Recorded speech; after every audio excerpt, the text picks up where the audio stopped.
உமக்கு ஒண்ணு புரியாதுங்கிறதுனால முற்றிலும் நிராகரிக்கப்பட்டவர் சொல்றாரு, என்னை முற்றிலும் நிராகரிச்சாங்கன்னு சொல்லணுமா இல்லையாங்க? மற்றவர்கள் எல்லாம் விடுங்க, சிங்கிள் அவர் ரசூல் நிக்கிறாரு. இப்படி நிறைய பேர் வருவாங்க, அண்ணன் தம்பி மாமா மச்சான் பொண்டாட்டிக்குள்ள கூட ஏத்துக்கிறாம அவர் மட்டும் வந்து நிப்பார். அவர் என்ன சொல்றாரு? லா இல்மலனா, இல்மு இல்லையா? இருந்துச்சா? நம்ம பார்வையில் இல்மு இருந்துச்சு, அவருக்கு தெரியும் என்ன நடக்குது. அவர் என்ன பதில் சொல்றாரு? எந்த இல்மு இல்லைங்கிறாரு. அதனால ஈசா அலைஹிஸ்ஸலாம் எனக்கு தெரியாதுன்னு சொன்னா எல்லா நபியும் சொல்ற பதில் அது. ஈசா அலைஹிஸ்ஸலாம் தெரியாதுன்னு சொல்ல என்ன விளங்கிக்கிறேன்னு? அப்ப அவ்வளவு நபிமார்கள் சொல்றாங்களே, அப்ப அபூபக்கர் ஈமான் கொண்டு ரசூலுல்லாஹ்வுக்கு தெரியாதா? உமர் கொண்டு தெரியாதா? இவ்வளவு சஹாபாக்கள் ஈமான் கொண்டு தெரியாத அல்லாஹ் ஒன்றுல போய் சொல்லலாமா? உங்க வழி பொய்யாம ஈசா அலைஹிஸ்ஸலாம் போய் சொல்லாம நினைக்கிறீங்களா? அது மாதிரி நான் கேட்கிறேன். அல்லாஹ் கேள்வி கேட்கிறான், அல்லாஹ் முன்னிலையில போய்கிட்டு கொஞ்சம் பேர் ஈமான் கொண்டிருக்கிறாங்கன்னு தெரியுது, அவங்களோட ஈமான் அங்கீகரிக்கப்பட்டுச்சுங்கிறதும் தெரியுது. சில பேருடைய ஈமான் சொர்க்கத்துக்கு போவாங்கன்னு நற்செய்தி கூறுறாங்க. இந்த மாதிரி எல்லாம் தெரிஞ்சிருக்கும் போது சிலர் எனக்கு நல்ல பதில் சொன்னாங்க, மற்றதை பத்தி எனக்கு தெரியாதுன்னு தான் சொல்லணும். லா இல்மலனா. அப்ப அதனால ஈசா அலைஹிஸ்ஸலாம் தனக்கு தெரியாதுன்னு சொல்வது ஈசா மட்டும் சொல்றது இல்ல, அவ்வளவு நபிமார்களும் சொல்ற பதில், தெரிஞ்ச விஷயத்துக்கும் சொல்ற பதில். அதான் தன்னடக்கம். ரப்புல் ஆலமீனுக்கு முன்னாடி நிக்கிறோங்கிற அடிப்படையில, அது அவனுடைய இல்முக்கு முன்னாடி நம்முடைய இல்மு ஒரு இல்மை இல்லைங்கிற ஒரு அடிப்படையில தான் எங்களுக்கு தெரியாது என்ற பதில சொல்றாங்க. என்னமோ ஒரு எல்லா நபியும் தெரியும்னு சொல்ற மாதிரியும், ஈசா அலைஹிஸ்ஸலாம் மாத்திரம் என்னமோ தெரியாதுன்னு சொல்ற மாதிரியும் பேசக்கூடாது. அது தன்னடக்கமான பேச்சு. அதனால தெரியாது என்று அவர் எப்படி சொல்வார்? கேட்கக்கூடாது. அப்ப இதுக்கு பதில் சொல்லிட்டு கேட்கணும். எதுக்கு? ரசூல் ஸல்லல்லாஹு அலைஹி வஸல்லம் தெரியாது எப்படி சொல்லுவார்கள்? ஒரு மனிதர் மட்டும், ஒரு ரசூலுக்கு உம்மத்தை இல்லாம தனியா போய் நிக்கிறாரு, அவர் என்ன சொல்லுவாரு? அதுக்கு பதில சொல்லிவிட்டு அப்புறம் கேளுங்க. அப்ப உங்களுக்கு அது தெளிவு கிடைக்கும். இதை வச்சுக்கிட்டு இதை ஒரு காரணமா சப்போர்ட் ஆக்கி தவபைத்தனைக்கு மௌத் அப்பவே மௌத்தா இருப்பார் என்று நீங்கள் சொன்னால், அந்த சப்போர்ட்டுக்கு நீங்க எடுத்து வச்சு நிக்காது. முடிஞ்சு வச்சா அது சப்போர்ட், சைடு சப்போர்ட்டுக்கு எடுத்து வச்சீங்க, அது நிக்காது. அடுத்தது யார் வச்சது?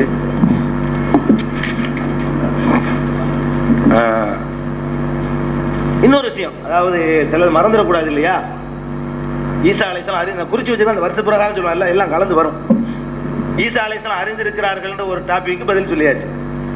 அப்புறம் இன்னொன்னு சொன்னோம், ஈசா அலைஹிஸ்ஸலாம் காலத்துல தான் எல்லாரும் ஒழுங்கா இருந்தாங்க, ஷிர்க் வைக்கல. ஈசா அலைஹிஸ்ஸலாத்துக்கு பிறகுதான் அது நடந்துச்சு அப்படின்னு சொன்னாங்க. நாம அதுக்கு பதில் சொன்னோம், அவங்க இருக்கும் போதே வந்துருச்சுங்க அப்படின்னு சொல்லி பலம்மா அஹஸ் ஈசா மின்ஹுமுல் குஃப்ர சொன்னது இன்னைக்கு பதில விடுபட்டு போச்சு. விடுபட்டதை பொறுத்து எழுதி தந்திருக்கிறாங்க. அப்ப ஈசா அலைஹிஸ்ஸலாம் அந்த சமுதாயத்துல குஃப்ரை உணர்ந்த பொழுது மன் அன்சாரி இலல்லாஹ்னு சொன்னாங்க. அந்த ஆயத்தை எடுத்து காட்டின உடனே மௌலை அய்யூப் சாஹிப் அவர்கள் அதுக்கு ஒரு விசித்திரமான ஒரு விளக்கம் சொன்னாங்க. என்ன சொன்னாங்க?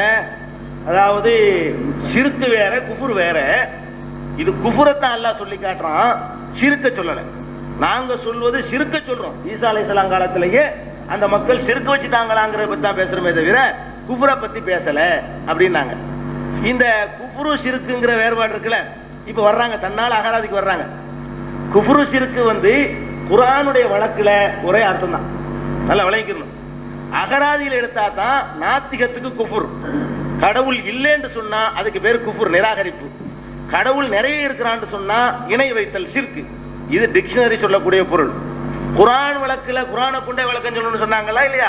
குர்ஆனை எடுத்துக்கிட்டீங்கன்னா அல்லாஹ் ரப்புல் ஆலமீன் ஷிர்க்கையே குஃப்ருங்கிறான்.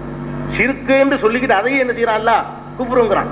எப்படி பாருங்க, குல் யா அய்யுஹல் காஃபிரூன், காஃபிர்களே கூப்பிடுறான். யாரை கூப்பிடுறான்? மக்காவில் உள்ள முஷ்ரிக்குகளை கூப்பிடுறான். என வச்சுக்கிட்டு இருந்தான்ல, அவன் கல்லு மண்ணை வணங்கிட்டு தானங்க இருந்தான். ஒரு சாரா அதுல நாத்திகை இருந்தான், அவனை கூப்பிட்டா நீங்க சொல்லலாம். அதுக்கு அடுத்த ஆயத்து பதில் இருக்கு. குல் யா அய்யுஹல் காஃபிரூன், காஃபிர்களே என்று கூப்பிட்டு என்ன சொல்றான்? லா அஅ்புது மா தஅ்புதூன், நீங்கள் வணங்குவதை நான் வணங்க மாட்டேன். வணங்குறவனை பிடிச்சி காஃபிருங்க பாருங்க. நீங்கள் வணங்கியதை, நீங்க நாத்திகன்னா ஒண்ணுமே வணங்க கூடாதவன், நாத்திகன்னா ஒண்ணும் இல்லைன்னு சொல்லணும். அப்ப குஃப்ருன்னு குர்ஆன் வழக்குல பயன்படுத்தப்பட்டாலும் ஷிர்க்குன்னு பயன்படுத்தப்பட்டாலும் ஒரே மானாவுக்கு தான் வருது. அதனால இந்த மாதிரி ஒரு இடத்துல கூட அப்படி வராது. முஷ்ரிக்கு இன்னல் முஷ்ரிக்குன்னு நஜசுங்கிறான், அவனைத்தான் முஷ்ரிக்குங்கிறான், அவனைத்தான் காஃபிருங்கிறான் அல்லாஹ் ரப்புல் ஆலமீன். அதனால இந்த குஃப்ரு உணர்ந்து கொண்ட பொழுதுங்கிறத ஷிர்க்கு உணர்ந்து கொண்டதுங்கிறது ஒண்ணுதான். முடிஞ்சு போச்சா? இப்ப சிந்திச்சு பாருங்க. ஈசா அலைஹிஸ்ஸலாம் நான் உயிரோடு இருக்கிற வரைக்கும் ஒருத்தரும் தப்பான வழிக்கு போகாம கண்காணிச்சுக்கிட்டு இருந்தேன் அப்படிங்கிற ஒரு அர்த்தம் செஞ்சலாம் இல்லையா? அது அடிபட்டு போயிடும். அதை நீங்க சைடு சப்போர்ட் கொண்டு வந்த எல்லாம் அடிச்சா தான் அந்த ஆயத்தில் நேரடியா விஷயத்துக்கு வரலாம். நீங்க சைடா கொண்டாந்து நிறுத்துறதே நான் அடிக்கிறேன். ஈசா அலைஹிஸ்ஸலாத்து தவஃபைத்தனிங்கிற ஆயத்துக்கு இந்த மௌத்து தான் கொடுக்கணுங்கிறதுக்கு சப்போர்ட்ல கொண்டு வந்த எல்லாமே முன்னுக்கு நிக்க மாட்டேங்குது. சரி, அதுக்கு அடுத்து ஒரு சொன்னாங்க, தவப்பாக்கு அகராதியிலேயே நாங்கள் பொருளை காட்டுவோம். நேற்று சொன்னாங்க தவப்பாவுல வசல் வந்து வப்பாவெல்லாம் கிடையாது, தேயெல்லாம் தவப்பா தே அல்லாதான் சேர்த்தா, நாங்க சேர்க்கல அப்படின்லாம் சொன்னாங்க. இப்ப அகராதியில அவங்க எடுத்தாங்களே, இந்த தேயுடைய அகரவரிசையில தேயில அதை எடுத்தாங்களா வாவுல எடுத்தாங்களா? தவப்பாங்கிறத வந்து அகராதியில பார்த்தேன்னாங்க.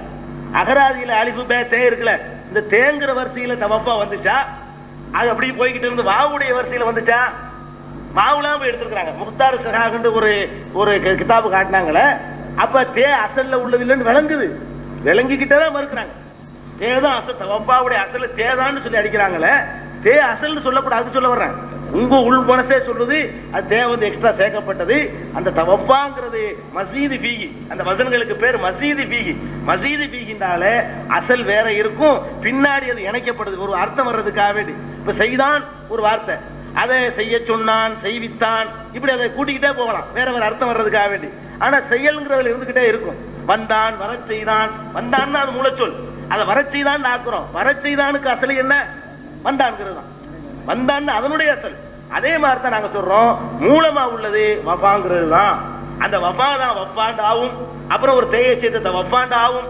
உதாரணமா கருமன் இருக்கு, கருமன்னு சொல்லுவாங்க, கர்ரமேம்பாங்க, அப்புறம் கர்ரமேம்பாங்க, அதே காரமேம்பாங்க, வேற வேற அர்த்தத்துக்காக வேண்டி. அந்த கருமங்கிற அசல் அர்த்தம் இருந்துகிட்டு இருக்கும், மரியாதை கண்ணியம் கௌரவம்ங்கிற அர்த்தம் இருந்துகிட்டு இருக்கும்.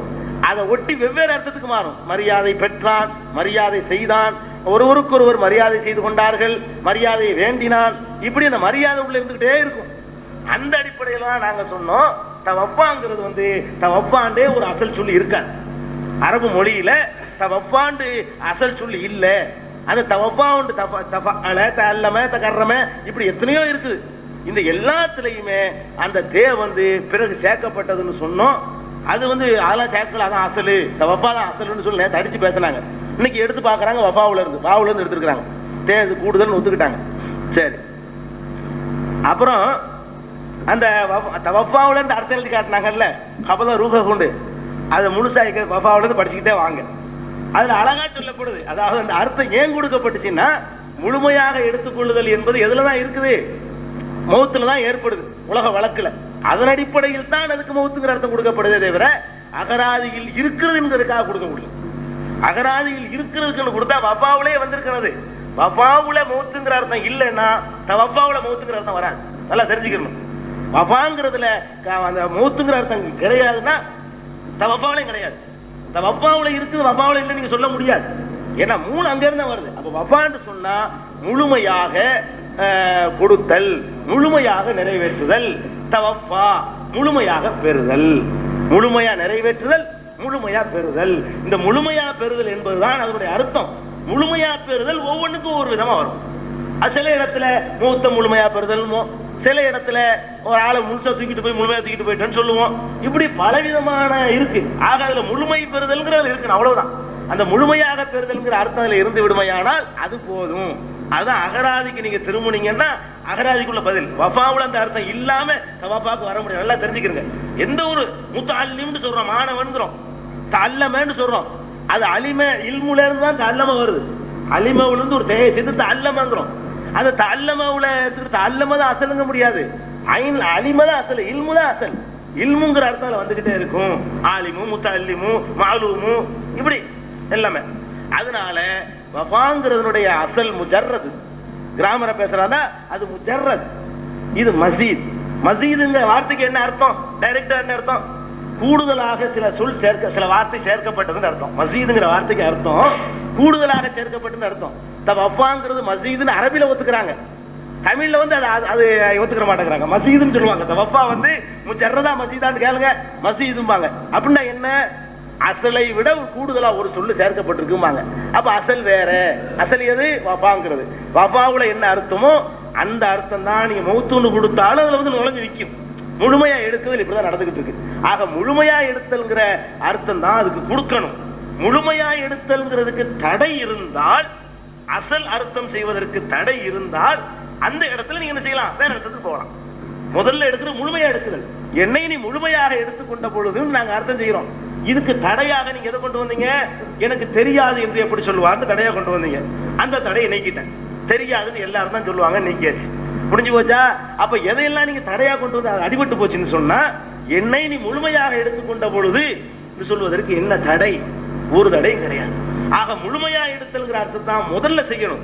அதுக்கு தடை வந்தா தான் வேற அர்த்தத்துக்கு போகணும். இன்னொரு நல்லா கவனிச்சு பாருங்க, அல்லாஹ் பாயிலாவும் உயிருள் அல்லாஹ் வந்து எழுவாயாகவும் உயிருள்ளது வந்து செய்யப்படும் பொருளாகவும் வந்துச்சுன்னு சொன்னா அந்த அர்த்தம் வரும்ங்கிறது இவங்களா சொல்றது. அது அப்படி வரும் அல்லாஹ் சொல்லியிருக்கானா, அல்லாஹ் பாயிலாக அப்படி சொல்லியிருக்கான கிடையாது. இன்னும் சொல்ல போனா அல்லாஹ் பாயிலா வராமைய வேற ஆள் வர்ற போது மௌத்துங்கிற அர்த்தம் வருது. அல்லாஹ் பாயிலா வராம தவஃபத்துஹு ருசுலுனா, இங்க ருசுல் தான் எழுவாயா வருது. நமது ரசூல்மார்கள் அவர்களை எடுத்துக்கொள்வார்கள். எத்தவப்பாக்கும் மலக்குள் மௌத்தி, அல்லாஹ் வரல இங்க எழுவாயா, மலக்குள் மௌத்தி எடுத்துக்கொள்வார்கள் அப்படின்னு வருது. எத்தவப்பாகுங்கள் மௌத்து, மௌத்து எடுத்துக்கொள்ளும். அல்லாஹ் வந்தா மௌத்தாக்குற மாதிரி அவங்க ஒரு சித்தரிக்கிறாங்க. அந்தந்த இடத்துல முழுமையா எடுத்துக்கொள்ளும் சொல்லுவோம். அதை சிந்திச்சு பார்ப்போம், இந்த இடத்துல மௌத்து கொடுக்கலாமா, வேற முழுமை எடுக்கிறது வருமான்னு சிந்திச்சு பாக்குறோம். அப்படிதான் கொடுக்க முடியுமே தவிர எத்தவப்பாவுக்கு டைரக்ட் அர்த்தமே மௌத்து உண்டாக்கி போடுறாங்க. 23 இடம் 25 இடம் நாங்க அதுக்கு நான் பதில் சொல்லியிருக்கிறேன். இந்த 23 25 எல்லாம் பேசாதீங்க. அதுக்கு சலாத்து ஆதாரம் காட்டின 67 இடத்துல சலாத்து வருது. 65 இடத்துல கொடுக்குற அர்த்தத்தை 2 இடத்துல கொடுக்கறது இல்ல. 65 இடத்துல அசல் அர்த்தம் கொடுக்கல, இலக்கியமான பொருள் தான் கொடுக்குறோம், நேரடி பொருள் கொடுக்கல. 2 இடத்துல நேரடி பொருள் கொடுக்குறோம். இப்படி ஒரு உதாரணத்துக்கு சலாத்து தக்காத்துன்னு இது மாதிரி நூற்றுக்கணக்கான வார்த்தையில குரான்ல காட்ட முடியும். அப்ப குரான் அணுகிறதுக்கு ஒரு முறை இருக்கணும், ஒரு அணுகுமுறை நீங்க வச்சிருக்கணும். நம்பரை கூட்டிக்கிட்டு 25 கேஜ் எடுத்துக்கிறதா 2 எடுத்துக்கிறதா, இது என்ன பேச்சு?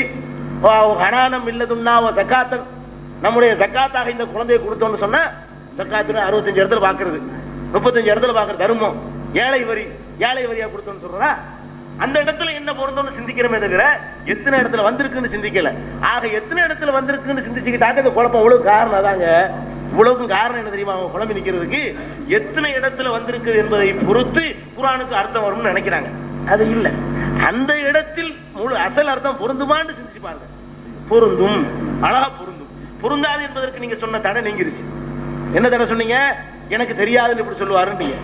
அதுக்கு நிறைய பதில் சொல்லியாச்சு. லா இல்ம லனான்னு சொல்லி எல்லா ரசூலும் சொல்ற பதில் தான் அவர் சொல்லுவாருண்டாச்சு. அதுவும் நின்று போச்சு. அடுத்து ஒன்னு சொன்னாங்க, இந்த காண வந்து முஸ்தக்பில்ல சேரும் போது மாலு இஸ்திம்ராரிய கண்டினியூவா நடந்ததை குறிக்கும்னாங்க. கண்டினியூவா நடந்ததா குறிக்கும், கண்டினியூவா நடந்த சென்ற காலத்தை குறிக்கும். வெறும் இஸ்திம்ராரி இல்ல, வெறும் இஸ்திம்ராரி இல்ல, மாலு இஸ்திம்ராரி. சென்ற காலத்தில் இஸ்திம்ரார் நடந்துச்சுன்னு அர்த்தம், வருங்காலத்தில் நடக்குன்னு காட்டாது. இஸ்திம்ரார் நிரந்தரமா நடப்பதை காட்டும்டாக்க திருப்பி விட்டாங்க. வெறும் நிரந்தரத்தை காட்டாது, சென்ற காலத்தில் அது தொடரா நடந்தது என்பதை காட்டும். வருங்காலத்தை அது பேசாதுன்னு சொன்னோம், அதுக்கு பதில் சொல்லல. அவங்க என்ன சொல்றாங்க, இஸ்திம்ராரு நிரந்தரமா இருக்கும், அதுக்கு பேர மாலை இஸ்திம்ரார், முஸ்தக்பில் இஸ்திம்ரார் இல்ல. கடந்த காலத்தில் நடந்துகிட்டே இருந்துச்சுன்னு அர்த்தம், வருங்காலத்தில் நடக்கிற பத்தி பேசல. நம்ம முந்தி சொன்ன வாதம் அப்படியே பாக்கியாவே இருக்கிறதுக்கு பதில் இல்லை. அதுக்கு அடுத்தது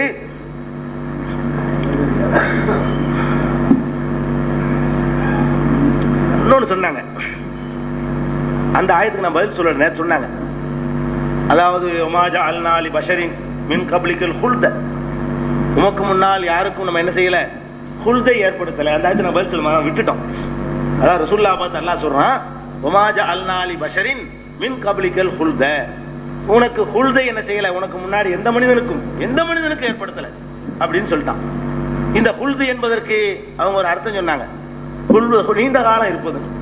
அந்த கருத்துப்பட அந்த வார்த்தை யாவும் இல்ல, நிரந்தரம்ங்கிற அர்த்தத்துக்கு வராம நீண்ட காலம் இருப்பது, வழக்கத்துக்கு மாறாக இருப்பதுதான் ஹுல்துண்டாங்க. தப்பு, அது தவறான அர்த்தம். எந்த அகராதிலும் நீ காட்ட முடியாத அர்த்தம். ஹுல்து வேற, ஹல்து வேற. நல்ல விளைக்கணும். ஹலத எஹுலுதுன்னு வந்தா ஹுல்து ஹுலுது, ஹலத எஹிலிதுன்னு வந்தா ஹல்து. ஹல்துங்கிறதுக்கு தான் அவங்க அர்த்தம் வருமே தவிர, ஹல்து என்ற மஸ்தருக்கு தான் அந்த அர்த்தமே தவிர ஹுல்து என்ற மஸ்தருக்கு அந்த அர்த்தம் கிடையாது. ஹுல்து என்றால் ஆகிருல் அபத், காலாகாலம், முடிவற்ற காலம் அப்படின்னு அர்த்தம். அல்லாஹ் என்ன சொல்றான்னு கேட்டா, எந்த மனிதனுக்கும் முடிவே இல்லாமல் இருந்து கொள்ளக்கூடிய நிலை ஏற்படுத்தல. நாங்க ஈசாவுக்கு அப்படி இருக்குன்னு சொல்லல, அவருக்கு ஒரு முடிவு இருக்குன்னு தானே சொல்றோம். முந்தி முடிஞ்சிருச்சா இனி முடியுமாங்கிற சத்தியை தவிர ஈசா அலைஹிஸ்ஸலாத்துக்கு அர்த்தத்தை என்ன செய்யறாங்க, வழக்கத்துக்கு மாறாக இருப்பதை நாம் ஏற்படுத்தவில்லைங்கிறாங்க. இந்த குல்துக்கு வழக்கத்துக்கு மாறான நீண்ட காலம்ங்கிறது எங்க இருந்து எடுத்தீங்க? இது யார் உங்களுக்கு சொல்லி தந்தது? நல்லா கவனிக்கணும். அன்னமாலகு உலாக்கின்னகு அகலத இல்லல் அருளி, அதையெல்லாம் எடுத்துக்கானே நான் பதில் சொல்றேன். அதெல்லாம் சொல்லி நானே உங்களுக்கு சொல்லி தர்றேன். அதையெல்லாம் நீங்க சொல்லி காட்டுவீர்களே, ஆனால் அதுக்குரிய விளக்கத்தை நாம சொல்லுவோம். அதனால இந்த குல்து என்பதற்கு ஆகிருல் அபத், காலாகாலம் என்பதுதான் குல்துக்கு அர்த்தம். குல்துக்கு ஒரு நீண்ட காலம் இருப்பது என்று மாத்திரம் நீங்கள் சொன்னால் அதற்குரிய சான்றுகளை நீங்க எடுத்து தரணும். அதனால இந்த ஆயத்தை எங்களுக்கு எந்த ஒரு இடைஞ்சலாவும் இல்லை. ஒமாஜா அல் நாலி பஷரின் மின் கப்லிக்கல் குல்த, நபியை உமக்கு முன்னால் எந்த மனிதனுக்கும் காலாகாலம் இருப்பதை ஏற்படுத்தவில்லை. நாங்களும் அப்படி ஈசா அலைஹிஸ்ஸலாத்துக்கு சொல்லல. காலாகாலம் இருப்பார் நாங்க என்ன செய்யல, சொல்லல. அவருக்கும் ஒரு முடிவு உண்டு. முடிஞ்சிருச்சா இனி முடிய போகுதாங்கிற சர்ச்சை தவிர முடிவே இராது என்பது சர்ச்சை இல்லை. அதை யாபத்துல வச்சுக்கணும். அதுக்கப்புறம் இந்த ஃபிரௌன் தன்னை இலாஹ் என்று சொன்னால் எங்களுக்கு என்ன கவலை? ஒரு வார்த்தை சொன்னார், இது நல்லா இல்ல. என்னன்னு கேளுங்க, இது நல்லா இல்லைங்கிறன்னா நீங்களே ஒண்ணு சொல்லிட்டு நீங்களே மறுக்கிறது நல்லா இல்லை. உங்களை நீங்க மறுக்க கூடாது. அதாவது என்ன சொல்றாரு, ஃபிரௌன் தன்னை அல்லாஹ்னா எங்களுக்கு என்ன கவலை அப்படின்னு. இது எதுக்கு நான் சொன்னேன்? ஃபிரௌன் தன்னை அல்லாஹ் என்று ஒருபோதும் சொன்னதில்லைங்கிறது சொன்னேன், நானா சொல்லல. மௌலவி உமர் சாப் அவர்கள் சொன்னார்கள், ஃபிரௌன் ரப்புன்னு தான் சொன்னா, மன்னன்கிற அர்த்தத்துல தன்னை கடவுள்னு ஒரு காலத்திலையும் சொன்னது கிடையாதுன்னு சொன்னதுக்கு தான் நான் என்ன செஞ்சேன், இலாகுன்னு சொல்லியிருக்காண்டேன். அப்ப என்ன செய்யணும், அதை வாபஸ் வாங்குறதுக்கு பதிலா ஃபிரௌன் தன்னை இலாகுன்னு எங்களுக்கு என்னங்க, என்ன பதில்? எதை நீங்க கேட்டீங்க அதுக்கு பதில் சொல்றோம். நீங்க தான் கேட்டிய ஃபிரௌன் தன்னை ரப்புன்னு தான் சொன்னா, ரப்புக்கு வேற அர்த்தம் இருக்குது, இலாகுன்னு சொல்லல. நீங்க இலாகுன்னு சொல்லி இருக்கிறாங்கன்னு எடுத்து காட்டுறோம். சரி, எடுத்து அந்த விஷயத்தை நாங்க ஒத்துக்கிறோம்னு சொல்லணும். ஃபிரௌன் சொன்னா எங்களுக்கு என்ன அர்த்தம்? இதெல்லாம் நல்லா இருக்கான்னு சிந்திச்சு பாருங்க. நியாயமான பார்வையில தவறு டக்குன்னு ஒத்துக்கிறேன். இதுல ஒண்ணுமே கௌரவ குறைச்சனை பார்க்க கூடாது. இது நீங்க சொன்னதுதான் நான் எடுத்து வச்சேன். தப்பாவுக்கு நீங்க தான் கேட்டீங்க, எடுத்து வச்சேன். அந்த வார்த்தை தப்ப ஒத்துக்கிட்டீங்க, எடுத்து வச்ச வார்த்தை மறுக்கிறீங்க. இப்ப ஃபிரௌன் விஷயத்துக்கு சொல்லுமா என்ன செய்றீங்க? அதே மாதிரி பேசக்கூடாது, நல்லா இல்லை. ஏன்னா நாங்க ரொம்ப ரொம்ப கஷ்டப்பட்டு நம்ம உட்கார்ந்துட்டு இருக்கோம். 10 நாள் 9 நாள் கழிச்சுட்டு இருக்கிறோம், பல நேரங்களுக்கு மத்தியில இருக்கிறோம். அதனால இந்த மாதிரிலாம் சொல்லாம டக்கு டக்குன்னு தவறுகளை ஒத்துக்கிட்டா சரியா போச்சு. அது மாதிரி மலக்குகள் விஷயத்துக்கு பதில் இல்லை. மலக்குகள் விஷயம் சொன்னோமா இல்லையா, அதுக்கு பதிலே சொல்லல.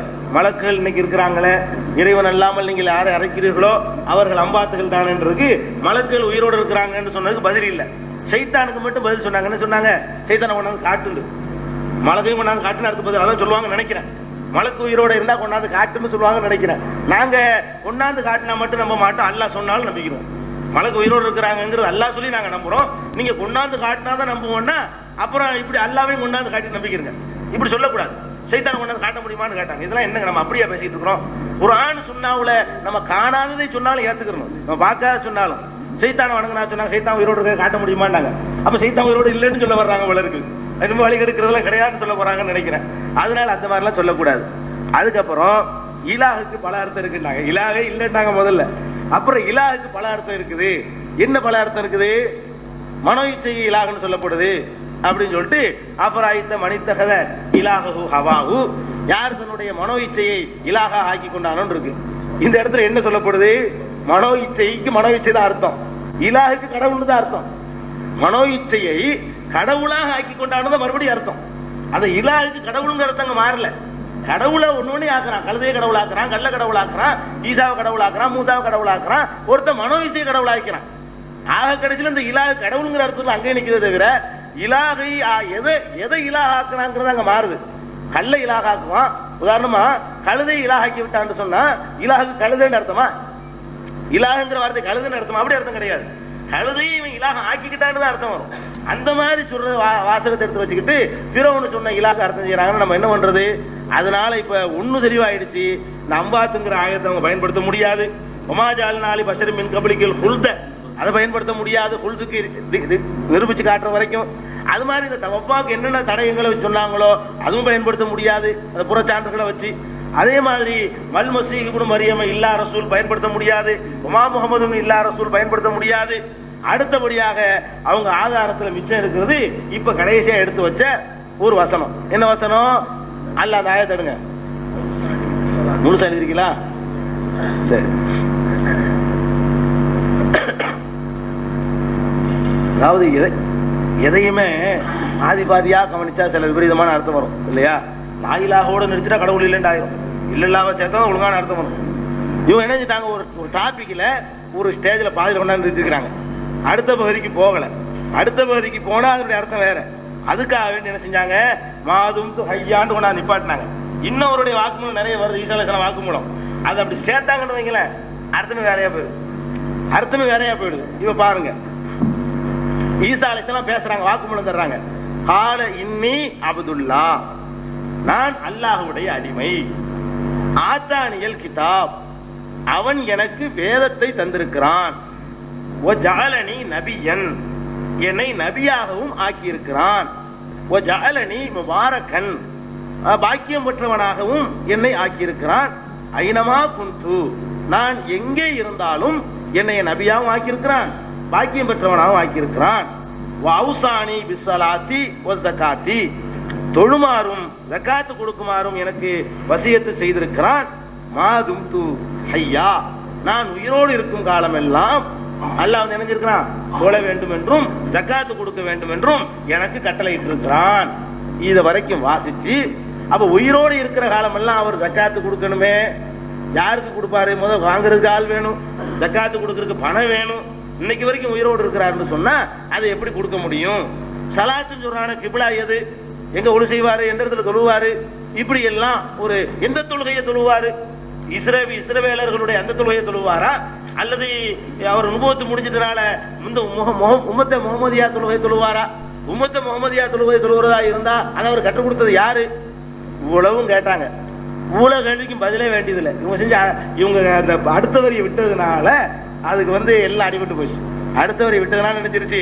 அதை நம்ம சேர்த்து சொன்னோம்னு சொன்னா அந்த வாதம் ஒண்ணுமில்லாம போயிடும். கேட்ட கேள்விக்கு பூரா பதிலே இல்லை. சரி, அதை வந்து நான் அடுத்த முறை சொல்றேன்.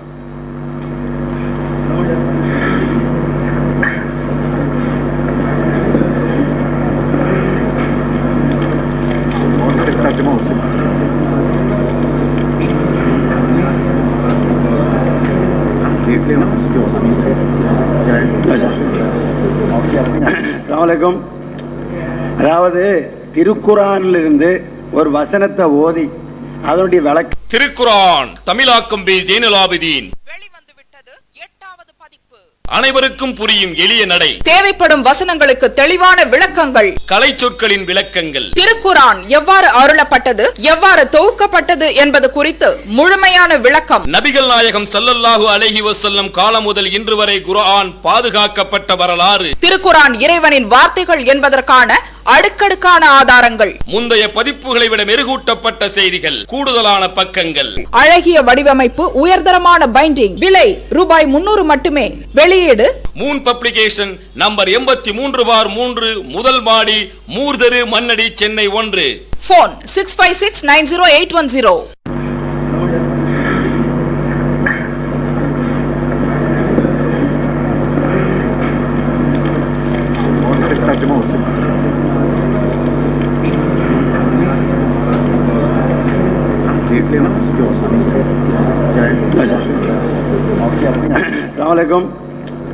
அதாவது திருக்குரானிலிருந்து ஒரு வசனத்தை ஓதி அதனுடைய விளக்கத்தை நேரடியா சொல்றோம்.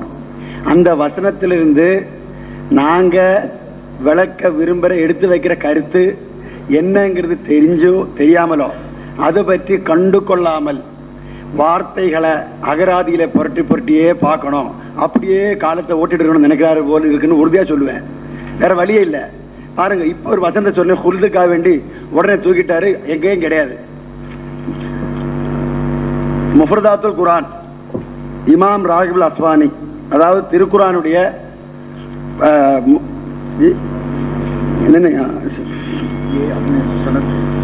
इसके सनद वो रहने उनको सब पता है, जानबूझ करते हैं वो. अच्छा, खुल्द ये है. खुल्द என்றால் என்ன? அஸ்லுல் குல்தி அல்லதி யப்கா முத்ததன் தவீலதன். முஃபரதாத் ராகிப், ஹலதர் ரஜுலு குல்தன் வ குலூதன். இப்த அப்தா நுஹுஷிபா வகத் அசன்னா அக்ரமுல் மாரித். அதாவது இப்படி டிக்ஷனரியில வருதுக்கு அர்த்தம் சரியா சொல்றேன். குல்லுமா يتبطأ عند التغير والفساد تصفه العرب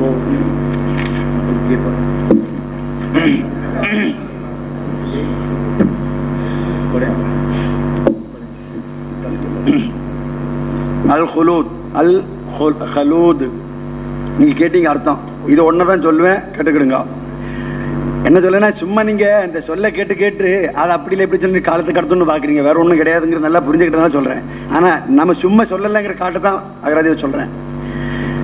உருதுவில் இந்த இப்ப சொன்னுடைய பொருள், जिसके मैंने किसी चीज के फसाद के आर्जा से पाक होने के और अपनी असली हालत पर कायम रहने के हैं. அதாவது குலூத் என்றால் கலதாங்கிற சொல்றீங்களா, எந்த ஒரு பொருளாவது அந்த பொருள் அதனுடைய உண்மையான ஒரிஜினல் நிலையிலிருந்து எந்த மாறுதலும் இல்லாமல் அந்த நிலையிலேயே இருக்க செய்தல் என்பதுதான் அதுக்கு பொருள். அடிப்படையில் நீண்ட காலம் இருக்கிறது மாறுதல் இல்லாம. அரபு அதனை ஹுலூத் என்று முத்தசிப் செய்வதுண்டு. புரிஞ்சிருப்பீங்க. அதாவது நீண்ட காலம் ஒரே மாதிரி இருந்து வரக்கூடிய பொருள். இன்னும் அடுப்பு இருக்குல்ல, அடுப்பு அதனுடைய கல், அதுக்கும் சொல்லுமா இப்படி. என்ன காரணம்னா, நீண்ட காலம் அப்படியே அது இருக்குமா, மாறுதல் இல்லாம இது இல்லாம. அதுக்காக முற்றிலும் அழியாம இருக்கிறதுக்காக இல்ல. எனவே எந்த பொருளில இந்த சொல்ல நாங்க பயன்படுத்தி இருக்கிறோமோ, குர்ஆன்ல இருந்து வேற எந்த ஆதாரத்தை காட்டினாலும் என்னவும் தெரியல, அதை பற்றி திரும்ப பார்க்கறதே கிடையாது. அகராதியை தூக்கி அந்த சம்பந்தம் இல்லாத கொண்டு வந்து வைப்பாங்க. ஒரு உண்மை தவஃபாக்கு நான் சொன்னேன் அவருடைய ரூட்டுன்னு வஃபாங்கிறது, அவர் வஃபாத்துல இருந்தா எடுத்தீங்களேங்கிறாரு. நீங்க எடுத்து பாருங்க, வஃபாங்கிற சொல்லு 3 எழுத்து சரிதான், அதற்கு பல பாபுகள் இருக்கு. அதாவது அரபு பற்றி கொஞ்சம் கூட தெரியாதவரை ஏமாத்துறதுக்கு அருமையான வழி அழகா சொல்லியிருக்காரு. நீங்க எந்த ஒரு அரபு தெரியாத ஆளும் நம்ம நினைக்கிற வேர்டு நினைக்கிற இடத்துல பார்த்தாலும் கிடைக்காது. அதாவது ஒரு வேர்டு அதனுடைய ரூட்டில் இருந்து அந்த மசீதுங்கிற பல சொற்கள் பிரிகின்ற போது பல பொருள் வரும். அந்த ஆரம்பத்தில் இருக்கக்கூடிய பொருளையே கடைசி வரைக்கும் இருக்க வேண்டும் என்பது இல்லை. இது சும்மா சொல்றாருங்க, சந்தேகமே இல்லை. உதாரணமா சில பாபுகளில் அதனுடைய சிறப்பே என்னவென்றால், அதனுடைய ரூட்டினுடைய ஒரிஜினல் பொருளிலிருந்து மாற்றமான பொருள் தருதல், அல்லது ஒரிஜினல் பொருளுக்கு முற்றிலும் நேர் எதிரான பொருள் தருதல். இதெல்லாம் அரபு இலக்கியத்தில் உள்ளது, அகராதியில் அந்த உள்ளதான், இலக்கியத்தில் உள்ள விஷயங்கள் தான். ஆனா அதெல்லாம் இங்க சொல்லி விளக்கிட்டு கருத்தை சொல்லவிடக் கூடாது என்று அவர் தயங்குகிறாரோ, அல்லது நாங்க அவங்க வைக்க வேண்டிய இது வைக்க விடாம அப்படியே முடிக்கணும் ஆசைப்படுறாலும் சந்தேகப்படுறேன். அதனால தான் சொல்றேன், வார்த்தைகளை வச்சு சும்மா அகராதி தூக்கிட்டு இருக்க வேண்டியதில்லை. திருக்குர்ஆன்ல இருந்து தவஃபா என்ற சொல் அல்லாஹ் எந்த நிலையில் இந்த இடத்தில் ஈசா நபி அலைஹிஸ்ஸலாம் அவர்களுக்காக பயன்படுத்தி இருக்கிறானோ அந்த முறையில் அது போன்று இன்னொரு இடத்தில் பயன்படுத்தப்பட்டதை காட்டினால் நிச்சயமாக அதுக்கு வேற பொருள் இருந்தா ஒத்துக்கொள்வோம். ஆனா உலகம் உள்ள காலம் வரையிலும் முடியாது. வார்த்தையை வச்சு அகரத்துக்கு எதை வேணும் பேசிட்டு போலாம். என்ன சொல்றோம், அல்லாஹ் அதாவது அரபு சொற்கள் இடத்துக்கு ஏற்ப பொருள் மாறும், அவருக்கும் தெரியும். ஒரிஜினல் ரூட்டு இன்னொன்னு தப்பான விஷயம் சொல்லியிருக்காரு, முற்றிலும் தவறான ஒரு விஷயம். அதாவது ரூட்டு சொல்லிருக்க அதுல இருந்து மாறவே மாறாது, அது தொத்திட்டு இருக்கும்னு. அது இருக்காதுங்கிற பாபு கூட இருக்கு. நான் அது வளர்க்க போகல, தேவையில்லாத விஷயம். அது சும்மா சொல்றாருங்கிறது உறுதியா சொல்றேன், தெளிவா சொல்றேன், தேவைப்பட்ட சான்று காட்டுவேன்.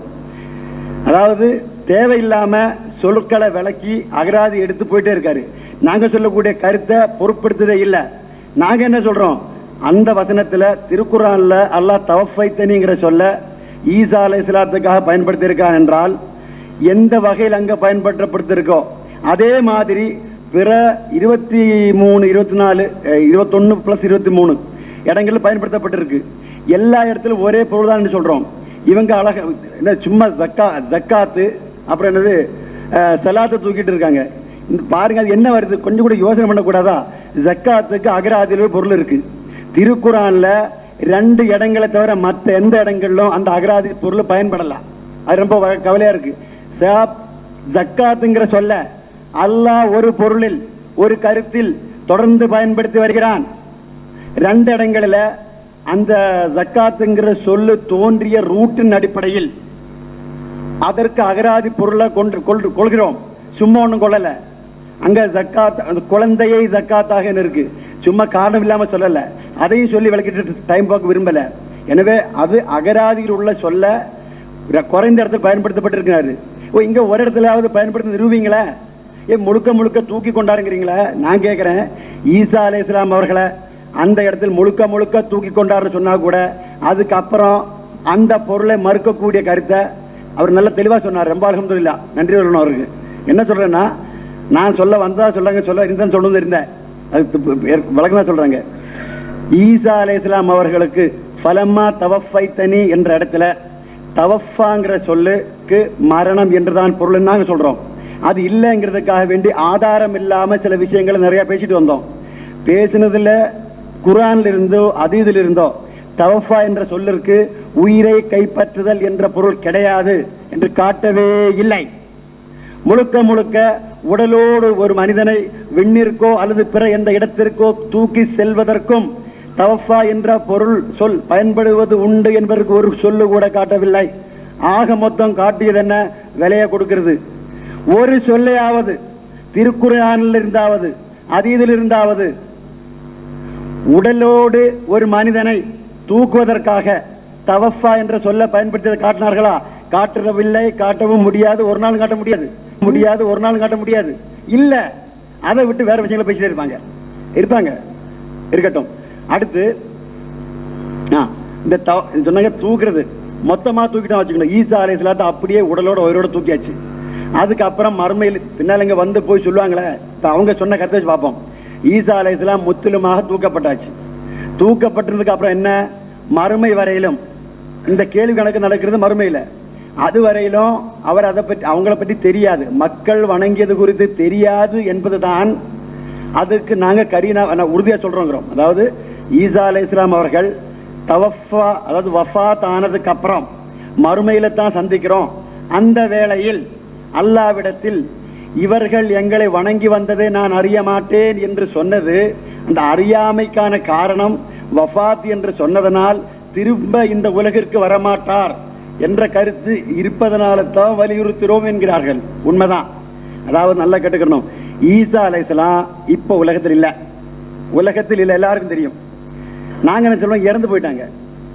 நம்ம பிஜேபி என்ன சொல்றது தெரியுமா? அவர் அப்படியே உடலோட தூக்கப்பட்டிருக்கு. கேள்வி கணக்கு நடக்குது மறுமையில. எங்களுடைய கணக்குப்படி இனி இப்படியே போய் கேள்வி கேட்டு கணக்கு அவர் என்ன சொல்லுவாரு? எனக்கு தெரியாது, எங்களை பற்றி வணங்கினது எப்படிதான் சொல்லுவாரு, சரியா இருக்கும், பொருத்தமா இருக்கும். இவங்க சொல்லப்படி இனிமே இங்க வருவாரு, இந்த உலகத்துக்கு வந்து பாப்பாரு, மக்கள் எல்லாம் சிறுவெல்லாம் வணங்குறாங்க, அவங்க எல்லாம் முஸ்லீம் ஆக்குவாரு, அவ்வளவு சுத்தம் பண்ணிட்டு தான் போறாரு. அங்க போயிட்டு எல்லாம் கேட்கா என்னது இந்த கேள்வி கேட்கிற போது எனக்கு தெரியலையே, அப்படி எப்படி சொல்ல முடியும்? நான் என்ன சொல்றேன், அப்படி வந்து பார்த்து போனா என்ன சொல்லி இருக்கணும்? அவங்க உடலோடு தூக்கப்பட்டிருந்தா திரும்ப வந்து இறந்து செல்லக்கூடிய சமயத்துல என்ன சொல்லி இருக்கணும்? ஆமா நான் போனேன், அவ்வளவு குஃப்ர்ல இருந்தாங்க அல்லது வணக்கத்தில் இருந்தாங்க, என்ன வணங்கிட்டு இருந்தாங்க, நான் தான் அவங்கள முஸ்லீம் ஆக்கினேன். இப்படி மிகப்பெரிய சிறந்த வேலையை விட்டு விட்டு ஒரு பொய் தான் சொல்றாரு, எனக்கு தெரியாதுங்கிறாரு. இதான் நாங்க சொல்ல வர்றோம். அதாவது ஈசா அலைஹிஸ்ஸலாம் திரும்பவும் இந்த உலகிற்கு வந்து சென்றதுக்கு அப்புறம் இந்த பதில அல்லாஹ்ட்ட சொல்ற போது பெரிய பொய் சொல்கிறார் உங்க கணக்குப்படி. அதாவது எனக்கு தெரியாதுங்கிறாருன்னா பெரிய பொய். வராரு, பாக்குறாரு, தெரியாதுங்கிறாரு. ஆனா அது செஞ்ச வேலை இஸ்லாத்துக்காக வந்திருக்காரு, பெரிய வேலை செஞ்சிருக்காரு, விட்டுறாரு, மறந்துடுறாரு. நான் சொல்றேன் அது இல்லைங்கிறது, இந்த கருத்து கிடையாதுங்க மறுக்கிறதுக்காக 2 வசனத்தை வச்சிருக்காரு. ஒன்னு மாதா உஜிப்தும், அப்புறம் இதுக்கு முன்னாடி பலம்மா அஹஸ ஈசா மின்ஹுமுல் குஃப்ரா. அன்னைக்கே சொன்னேன், இப்பவும் சொல்றேன், நல்லா தெரிஞ்சுக்கிடுங்க. சும்மா ஒன்னும் குஃப்ரு வணக்கங்கிறது தனியா சொல்லல. எந்த இடத்துல ஈசா அலைஹிஸ்ஸலாம் தங்கள் மக்களின் நிலை குறித்து அறியாமை பற்றி கூறுகிறாரோ அதற்கு முன்னால என்ன பேசப்படுகிறது நினைக்க கூடாதா? அல்லாஹ் சொல்றான், உன்னையும் உன் தாயாரையும் வணங்கும்படி நீரா சொன்னீர். அவரும் தாயாரை வணங்குறதா சொல்லப்பட்டிருக்கு. அதுக்கு அர்த்தம் மா குல்துலகும் இல்லாம அமர்த்தனி பிஹி, சொன்னதையே கற்ற அனேபுதுல்லாஹ் ரப்பி வரப்பக்கும். அங்க வணக்கம் தான் சொல்லப்பட்டிருக்கு. அல்லாவையும் அவன் தூதரையும் அல்லாவையும் அல்லாஹ் விட்டு அவரையும் தாயாரையும் வணக்கம் தான் சொல்லப்படுது. முன்னாலே சொன்னோம், அங்க குஃப்ருங்கிறது மொத்தமாக யூதர்களை குறிக்கும். ஏன்னா அது குஃப்ரை மறுப்பது, ஈசா அலைஹிஸ்ஸலாம் மறுப்பவர்கள். இப்ப இதுக்கு நான் அந்த வசனத்திலிருந்தே சான்று காட்டினேன். அதுக்கு மேல வருது லின்னாசுங்கிற மக்களையே குறிக்கும். ஏன்னா வணங்கி கொண்டிருந்த மக்களை பார்த்து தான் சொல்லப்படுகிறது. அவரை வணங்காதவர்களை பார்த்து இல்ல. யூதர்கள் ஈசாவை வணங்கவில்லை, சம்பந்தமே இல்லை. அப்ப மறுத்தவர்கள் யூதர்கள், இங்கே வணங்குபவர்கள் கிறிஸ்தவர்கள். இந்த வேறுபாடு இருக்கு. ஏன்னா குஃப்ரு வணக்கம் ஒரே பொருளில் குர்ஆனில் பயன்படுத்தப்பட்டிருந்த போதிலும் இந்த இடத்தில் ஈசா அலைஹிஸ்ஸலாத்தை பற்றி கூறும் இடத்தில் இங்க வணக்கம் தான், சந்தேகமே. இங்க வணக்கத்துக்கு குஃப்ருன்ற பொருளே கிடையாது. அடுத்த மாதா உஜிப்து முன்னால சொன்னாங்க, 2-3 வருஷம் முன்னால கூடிய வசனம். அங்க என்ன வருது? எல்லா நபிமார்களிடத்திலும் உங்களுக்கு என்ன பதில் தரப்பட்டது என கேட்கப்படுது. அதுக்கு இந்த என்னமோ விளக்கம் சொல்லிட்டு போனாரு. அது விளக்கம் நான் தெரிஞ்சதும் உண்மையான நான் சொல்றேன். உங்களுக்கு என்ன பதில் தரப்பட்டது, அதாவது எந்த ஒரு மக்களிடத்தில் உன்னை ஒரு நபியை பார்த்து நான் அனுப்பினேன்னு அவங்க என்ன பதில் சொன்னாங்க உங்களுக்கு, அதாவது எத்தனை பேர் ஈமான் கொண்டாங்க, எத்தனை பேர் ஈமான் கொள்ளல, அவருடைய நம்பிக்கை பற்றி கேட்கிறாங்க. அது உங்களுக்கு ஏற்றுக்கொண்டார்களா இல்லையா, இதுதான் கேள்வி. அவங்க என்ன தெரியாது. ஏன்னா இவங்களுக்கு எப்படி தெரியும்? அவங்களுக்கு ஈமான் கொண்டார்களா இல்லையாங்கிறது குறித்து உண்மையான அறிவு அல்லாஹ்க்கு தான் இருக்கும். அது எல்லாம் உனக்கு தான் தெரியும். நாங்க எங்க வேலையை செஞ்சுட்டோம், முடிச்சிட்டோம். ஏன்னா இங்க அதை கேட்கல. இவர் வணங்குறத பற்றி சுட்டி காட்டி அல்லாஹ் கேட்கிறான். அந்த வணக்கத்தை மறுக்கிறாங்க. எனவே இந்த இடத்துக்கும் அந்த இடத்துக்கும் சம்பந்தமே இல்லை. எப்படி இல்லை? அங்க வணக்கம், இங்க குஃப்ரு. எனவே நாங்க இன்னொரு வசனம் அவர் சொன்னாங்க ஈசா அலைஹிஸ்ஸலாத்தை பற்றி, நாங்க யௌம நஹ்ஷுருஹும். அங்க என்ன வருது? முதல்ல அந்த வசனம் நீங்க படிச்சு பாருங்க, குர்ஆன்ல என்ன இருக்குன்னு படிச்சு பாருங்க நேரடியா. அதுக்கு அப்புறம் சொல்லுங்க, சும்மா சொல்லாதீங்க. நாங்க என்ன சொல்றோம்னா அல்லாஹ் குர்ஆன்ல சொல்றத அப்படியே நான் படிக்கிறேன், அப்படியே சொல்றேன், அதுக்கு அப்புறம் தான் விளக்கம் கொடுக்குறேன். நீங்க அந்த அப்படியே படிக்க சொல்ல விட்டு போட்டு ஒரு விளக்கத்தை உண்டாக்கிட்டு அதை மேல வாதம் பண்றீங்க. நாங்க சொல்ற விளக்கத்தை கூட மறுக்கல, அதுல இருந்து ஒரு வாதத்தை உண்டாக்கி அதை தான் மறுக்கிறீங்க. நல்ல கவனமா பாருங்க. நாங்க ஒண்ணு சொல்றோம், ஈசா அலைஹிஸ்ஸலாம் அவர்களுக்கு முன்னால் வந்த அத்தனை தூதர்கள் இறந்து விட்டார்கள். இது எதை குறிக்குதுன்னா ஈசாவை தவிர வந்த அத்தனை தூதர்கள் இறந்து விட்டாங்க உறுதிப்படுத்துது. ஈசாவுடைய இது உறுதிப்படுத்துன்னு சொல்றோம். அதுக்கு உறுதிப்படுத்த இன்னொரு வசனம் பற்றி பாருங்களேன். ரசூலுல்லாஹ் ஸல்லல்லாஹு அவருக்கு முன்னால் அத்தனை தூதர்கள் இறந்து விட்டார்கள். இது உறுதியான சொல், மாற்றம் கிடையாது. முன்னால் அவங்க சொன்னாங்க, அது நான் சொல்லுங்க விடுபட்டு போச்சு. அதாவது இந்த அந்த வசனத்திலிருந்து தான் பொருள் காட்ட வேண்டும் சொன்னது அழகா குறிச்சு நல்ல அழகா காட்டினாரு, பார்க்கறது நல்லா இருந்தது. நான் என்ன சொல்ல அதுதான் புரியலங்கிறேன். ஃபலம்மா தவஃபைத்தனி என்பதற்கு நாங்க கொடுக்கக்கூடிய பொருளுக்கு மாற்றமாக ஒரு பொருள் இருந்தால் அதற்கு அந்த வசனத்திலிருந்து ஆதாரம் காட்டணும்னு சொன்னா அதை வச்சு காட்டணும் அப்படிங்கிற அர்த்தம் இல்ல. வேற எதையெல்லாம் சொல்ல போறாங்க.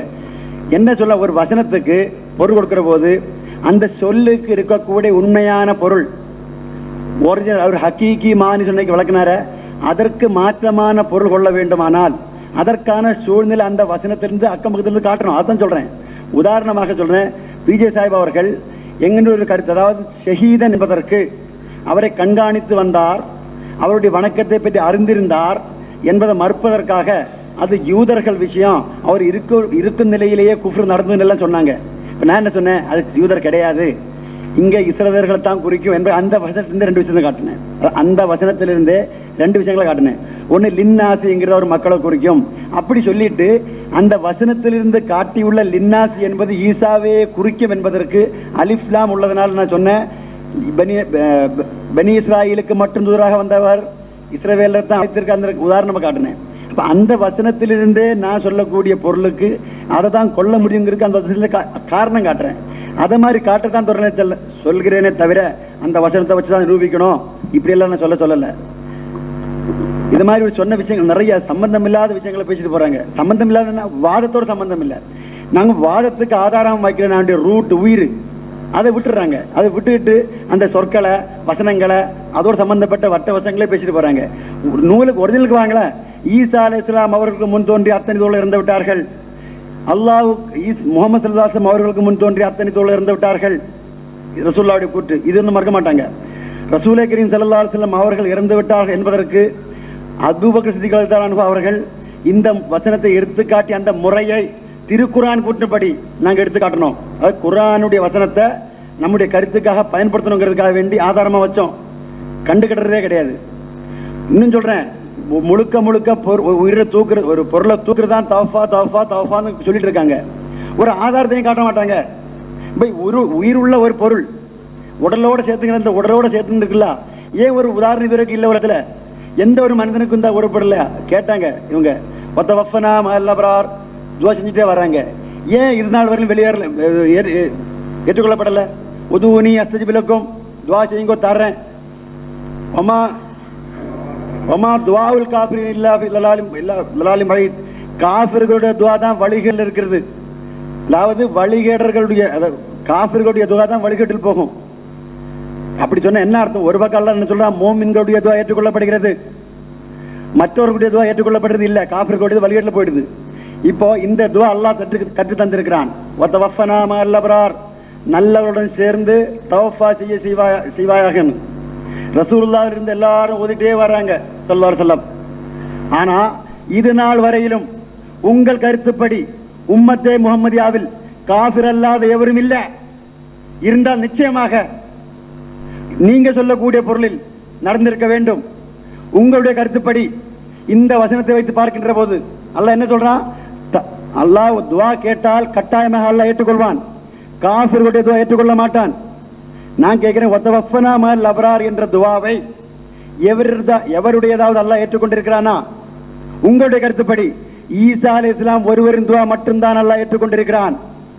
உம்மத்தே முஹம்மதியாவில் ஹைரே உம்மத் ஒரு நபர் கூட இந்த துவாவை ஏற்றுக்கொண்டதாக கூறுவதற்கு உங்களிடம் இல்ல.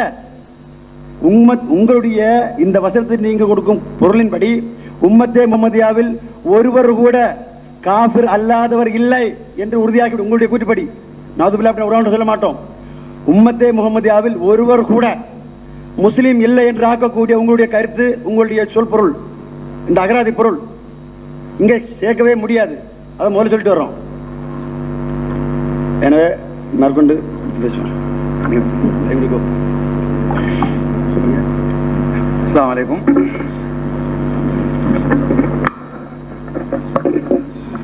மதிப்பிற்குரிய சகோதரர் ஒரு ஆயத்தை எடுத்துரைத்தார்கள். அதுக்கு சகோதரர் ஐயூப் சாப் விளக்க தந்திருக்கின்றார்கள். சற்றுக்கூடி நான் இதை விளக்க நாடுகின்றேன். அவர் சொன்னார்கள், யௌம யஜ்மஉல்லாஹு ருசுலன், அல்லாஹ் எல்லா ரசூல்களையும் ஒன்றாக சேர்ப்பான் ஒரு நாளில். ஃபயகூலு மாதா உஜிப்தும் காலு லா இல்மலா இன்னக அன்த அல்லாமுல் குயூப். இறைவன் கேட்பான் நபிமார்களிடம், உங்களுடைய வாதத்திற்கு அவர்கள் என்ன பதில் சொன்னார்கள் என்று. காலுவார் சொன்னார்கள், லா இல்மலனா, எங்களுக்கு அதை பற்றி அறிவில்லை, எங்களுக்கு அதை பற்றி அறிவில்லை என்று நபிமார்கள் அல்லாஹ்விடம் கூறுவார்கள் என்றுதான் ஹதீஸில் ஆயத்தில் வந்து அவர் சொன்னார்கள். இதை ஹஜ்ரத் ஈசா அலைஹிஸ்ஸலாமுடைய பதிலுடன் ஒப்பிட்டு, ஈசா அலைஹிஸ்ஸலாம் அல்லாமுல் குயூபாக இருக்கும் அல்லாஹுடன் தனக்கு எதுவுமே தெரியாது என்று சொல்லியிருக்கிறார்கள் என்று சொன்னார்கள்.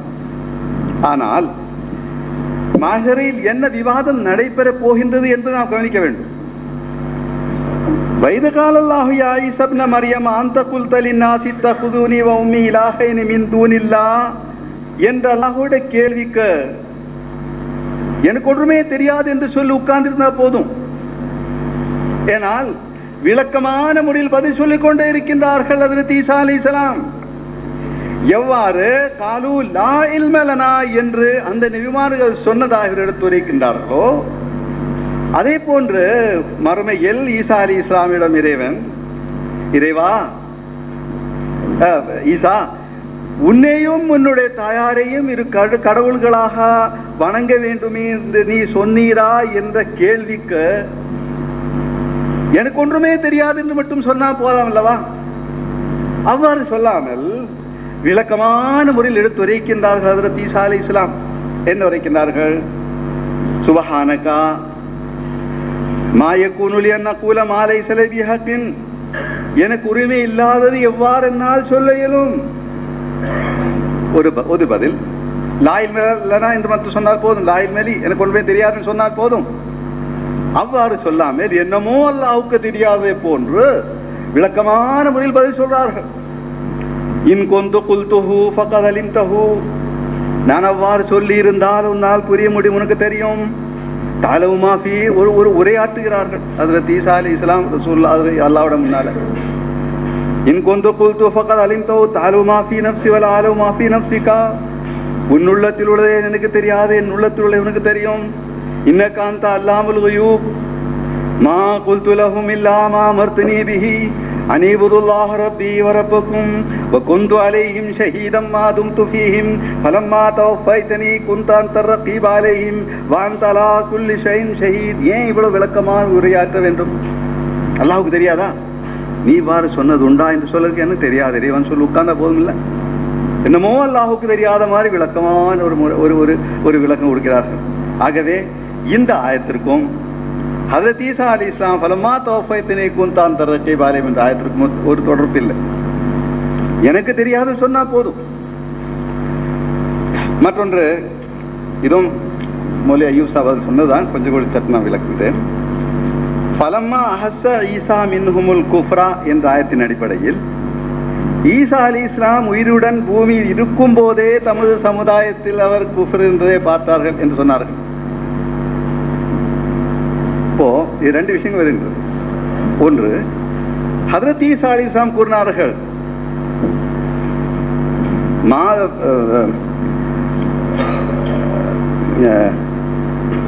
வகுந்து அலைஹிம் ஷஹீதம் மா தும்து ஃபீஹிம், நான் அவர்களுடன் இருந்த போது நான் சாட்சி, அவர்கள் என்னை என்னுடைய தாயாரை வணங்கவில்லை என்பது பொய்யா?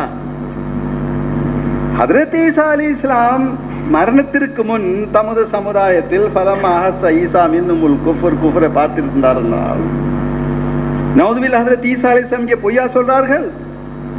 மா குல்து லஹும் இல்லா மா அமர்தனி பிஹி அனிபுதுல்லாஹ ரப்பி வ ரப்பக்கும் என்றும் வ குன்து அலைஹிம் ஷஹீதம் மா தும்து ஃபீஹிம் என்றும் சொன்னது பொய்யா? நவுதுபில்லாஹ். ஆனால் எங்க மின்ஹும் என்பதின் பொருள் ஹஜ்ரத் ஈசா அலைஹிஸ்ஸலாமை ஏற்றுக்கொள்ளாத பனி இஸ்ராயீல். ஃபலம்மா அஹஸ்ஸ ஈசா மின்ஹுமுல் குஃப்ரா, இதுக்கு சான்றாக ரசூல் கரீம் ஸல்லல்லாஹு அலைஹி வஸல்லம் அவர்களிடம் அல்லாஹ் கூறுகின்றான், குல் யா ரப்பி இன்ன கௌமி இத்தஹது ஹாதல் குர்ஆன மஹஜூரா, இறைவா எனது சமுதாயம் இந்த குர்ஆனை விட்டு விட்டார்களே என்று. இந்த கௌம் யாரு? முஸ்லிம்களா? உம்மத்த முஹம்மதியாவா? என் பெருமானார் ஸல்லல்லாஹு அலைஹி வஸல்லம் அவருடைய காலத்தில் இருந்த சஹாபா பெருமக்களா? நிச்சயமாக இல்லை. என் பெருமானார் ஸல்லல்லாஹு அலைஹி வஸல்லம் அவர்களை ஏற்றுக்கொள்ளாத முஸ்லிம்கள் சொல்றார்கள், நான் இவ்வளவு விளக்கமான முறையில் அல்லாஹ்வுடைய குர்ஆனை கிதாபுல்லாஹ் எடுத்துரைத்தும் இவர்கள் ஒப்புக்கொள்ளவில்லையே. வனபது கிதாபல்லாஹி வராஅ ஸுஹூரிஹிம், அவர் அல்லாஹ்வுடைய கிதாபை பின் தள்ளிவிட்டார்களே என்று ஹஜ்ரத் ரசூல் ஸல்லல்லாஹு அலைஹி வஸல்லம் தம்மை ஒப்புக்கொள்ளாதவர்களை பற்றி தான் சொல்கிறார்கள். அதே போன்று ஈசா அலைஹிஸ்ஸலாம் தம்மை ஏற்றுக்கொள்ளாத பனி இஸ்ராயீல் சொல்றார்கள். என்னது? ஃபலம்மா அஹஸ்ஸ ஈசா மின்ஹுமுல் குஃப்ர். ஆனால் கியாமத் நாளில் மறுமையில் நடைபெறுகின்றது. அந்த குல்த லின்னாஸி இத்தஹிதுனி வ உம்மி இலாஹைனி மின் தூனில்லாஹ், உம்மையும் உன்னுடைய தாயாரையும் ஏற்றுக்கொள்ள வேண்டும் என்று நீ சொன்னதுண்டா? உன்னுடைய ஜமாஅத்திடம் உன்னை ஏற்றுக்கொண்டவர்களை நீ சொன்னதுண்டா? அப்படி சொல்லவில்லை. ஆகவே ஃபலம்மா அஹஸ்ஸ ஈசா மின்ஹுமுல் குஃப்ரா என்ற ஆயத்து ஹஜ்ரத் ஈசா அலைஹிஸ்ஸலாமை ஏற்றுக்கொண்டவர்கள் காஃபிராகிவிட்டார்கள் என்று பொருள் இல்லை என்று நிரூபிக்கப்படுகிறது. வேறொன்று, வஃபாவை பற்றி விளக்கமான எடுத்துரைத்து திசை திருப்ப நினைத்தார்கள். தவஃபி என்பதின் ரூட் வஃபாத், வஃபாத் வஃபா அல் வஃபாத் வல் மௌத். வஃபாத் என்றால் மௌத். அன்புள்ள சகோதரர், என்னுடைய ஆயத்தை குறிப்பிட்டு கால இன்னி அப்துல்லாஹி ஆதானியல் கிதாப வ ஜஅலனி நபியம் வ ஜஅலனி முபாரக்கன் ஐனமா குந்து வ ஔசானி பிஸ்ஸலாத்தி வ ஸக்காத்தி மா தும்து ஹய்யா என்ற அந்த விளக்கத்திற்கு பதிலளிக்கும் போது சொன்னார்கள், அடுத்த ஆயத்தை இதற்கு விடை என்று. அந்த அடுத்த ஆயத்தை நான் சொல்றேன். வ பர்ரம் பிவாலிததி, நான் உயிருடன் இருப்பது வரை என்னுடைய தாயாருக்கு ரெஸ்பெக்ட் கொடுக்க வேண்டும், மதிக்க வேண்டும் என்று அல்லாஹ்வின் கட்டளையிட்டிருக்கின்றான். நான் உயிருடன் இருக்கின்றது வரை. ஹஜ்ரத் ஈசா அலைஹிஸ்ஸலாம் வானத்தில் உயிருடன் இருக்கிறார்கள் என்றால் ஹஜ்ரத் மரியம் அலைஹிஸ்ஸலாமும் வானத்தில் இருக்க வேண்டும். அப்போதான் பர்ரம்பி வாலிததி மா தும்து ஃபீஹா மா தும்து ஹய்யா என்று சொல்ல முடியும். அடுத்த அடுத்த ஹஜ்ரத் ஈசா அலைஹிஸ்ஸலாம் கூறுகின்றார்கள், வஸ்ஸலாமு அலைய யௌம உலித்து, என் மீது இறைவன் புறம் இருந்து சாதி உண்டு. யோம உலித்து, நான் பிறந்த போதும், வயௌம அமூத்து, நான் மரணிக்கும் போதும். இப்போது ஈசா சொல்லலாம் வயோம அமூத்து நான் மரணிக்கும் போதுதான் சொல்லிருக்கா, மரணித்ததாக சொல்லவில்லை. இது ஹதரத் ஈசா அலைஹிஸ்ஸலாமோட ஸ்டேட்மெண்ட். அதே திருக்குர்ஆன் ரெக்கார்ட் ஆக்கியிருக்கிறார்.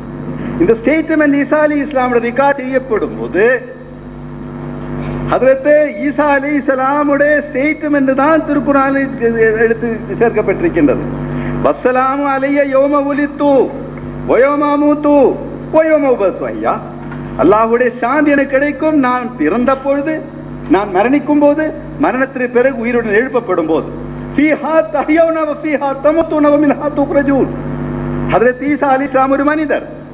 எல்லா மனிதருக்கும் ஒரு கட்டளை, அதாவது ஒரு சட்டம்.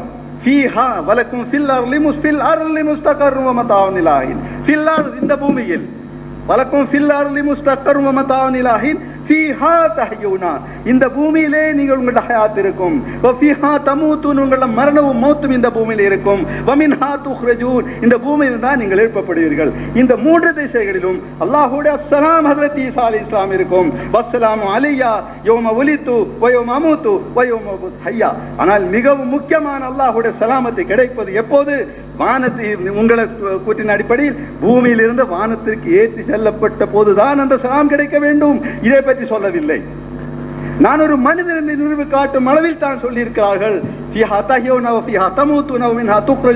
அடிப்படையில் வஸ்ஸலாமு அலைய யௌம உலித்து வ யௌம அமூத்து வ யௌம உபஅஸு ஹய்யா இல்லாமல் நாலாவது ஒரு திசை 2000 வருட காலமாக வானத்தில் ஹஜ்ரத் ஈசா அலைஹிஸ்ஸலாம் இருக்கின்றார்கள் என்றால் ஏன் சொல்லவில்லை வஸ்ஸலாமு அலையா என்று?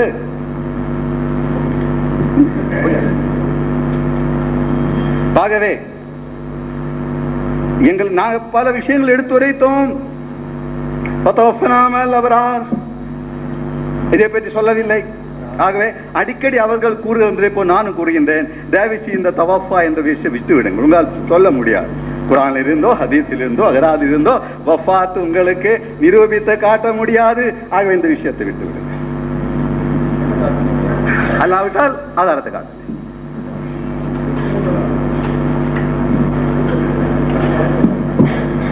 திருக்குர்ஆன் தமிழாக்கம் பி ஜெய்னுல் ஆபிதீன். வெளிவந்து விட்டது 8வது பதிப்பு.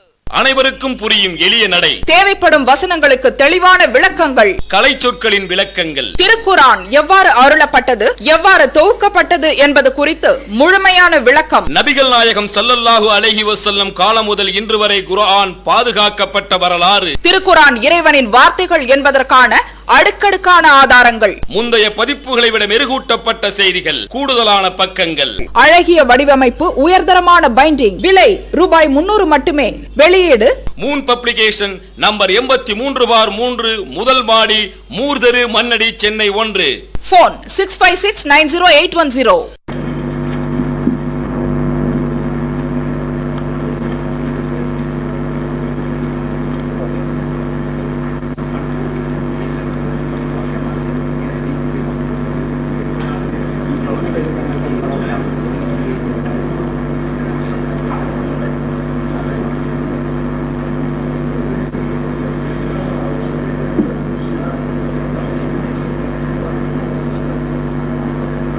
அகராதி பற்றி சொன்னாங்க. இது உருதுன்னாங்க. இந்த முஃபரதாத்து ராகிபில இதனுடைய அரபு சொல் அஸ்லுல் ஹுல்தில்லதி யப்கா முத்ததன் தவீலதன். அஸ்லுல் ஹுல்தில்லதி யப்கா முத்ததன் தவீலதன். இதனுடைய உருது, அதாவது ஒரிஜினல் புக்கு தான். நாங்கள் ஒன்று உண்டாக்குனது அஹ்லே ஹதீஸ் அகாதமி, காஷ்மீரி பஜார், லாகோர். ஷேகுல் ஹதீஸ் ஹஜ்ரத் மௌலானா முகமது அப்துஹு ஃபெரோஸ்பூரி, இமாம் ராகிப் அவங்களுடைய அல் அஸ்ஃபஹானியுடைய அவங்களுடைய டிக்ஷனரியாக்கும் எங்களுடைய இல்லை, அரபு மூலம் இதாக்கும். இந்த அரபு மூலம் ஒரிஜினல் இல்லை என்றால் நீங்க எதை சொன்னாலும் ஏற்றுக்கொள்ள தயார். அதாவது நாங்க அரபியில ஒரிஜினல் காட்டுறோம், உருதுல ஒரிஜினல் காட்டுறோம், அரபியில தேவைப்பட்ட ஜெராக்ஸ் இப்ப காட்டுவோம், எங்கள்கிட்ட இருக்கு. ஆனா அரபி நூல் இப்ப எங்கள்கிட்ட இல்ல. இந்த இது இங்க இல்லாம இருந்தா நாங்க வாபஸ் பண்ணுவோம். இங்க இல்லாம இருந்தா நீங்க சொல்றதுக்கு அர்த்தம் இருக்கு, கட்டாயம் கிடையாது. அடுத்து ரெண்டாவது, முதல்ல நாங்க சொல்றோம் எங்களுக்கு ஆதாரம் முதல்ல திருக்குர்ஆன், அப்புறம் நபிமொழி. அதுதான் அதுக்கு நாங்க சொல்லக்கூடியதுக்கு ஆதாரமாக அரபிலிருந்து அகராதிலிருந்து காட்டணும். இது எங்களுக்கு தேவையில்லாத விஷயம். நீங்க அடிக்கடி கேட்பதனால காட்டுறோம். ரெண்டாவது, இந்த சனதை பற்றி கேட்டீங்க, நேரில் சொல்லலைங்கிறது. சனது பற்றி, அதாவது முத்தவஃபீகா முமீதுக்காங்கிறவுடைய இது பற்றி ஒரு 500 வருஷம் வரல நேற்று ஒத்துக்கொண்டிருக்காங்க.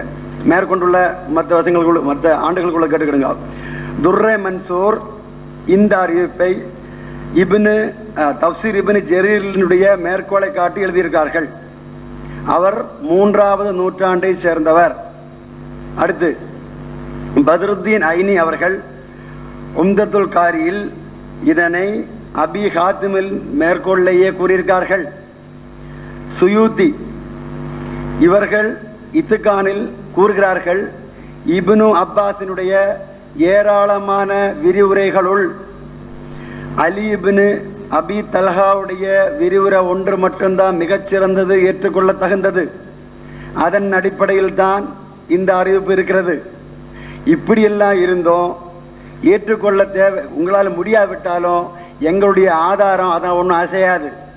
ஏனென்றால் ஏற்கனவே சொன்னேன், தவஃபைத்தனி என்பதற்கு நாங்கள் திருக்குரானின் பிற விடங்களில் இருந்தும் நிரூபித்த அந்த கருத்தை நபிகள் நாயகம் ஸல்லல்லாஹு அலைஹி வஸல்லம் அவர்களும் பயன்படுத்தி இருக்கிறார்கள் என்பதற்கு ஹஜ்ரத் இப்னு அப்பாஸ் ரலியல்லாஹு தஆலா அன்ஹு அவர்களுடைய ரிவாயத் ஒன்றே உங்கள் முன் வைத்தோம்.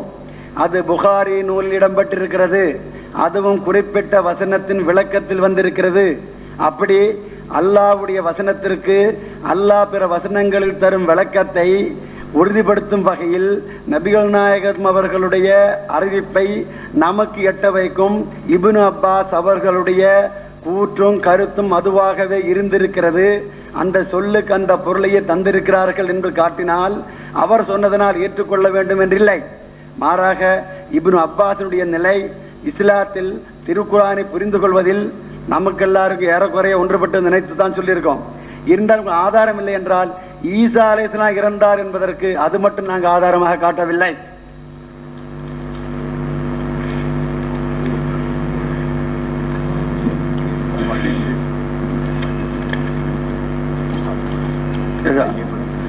அடுத்து நீங்க பலமுறை சொல்லியிருக்கீங்க, ஈசா அலைஹிஸ்ஸலாம் இறந்து விட்டார் என்பதற்கான ஆதாரங்களை வைத்து முடித்தோம் என்று நாங்கள் சொன்னால்தான் இறக்கவில்லை என்பதற்கான ஆதாரத்தை காட்டுவோம் என்று சொல்லியிருக்கிறீர்கள். இதிலிருந்து என்ன நினைக்கின்றது என்றால்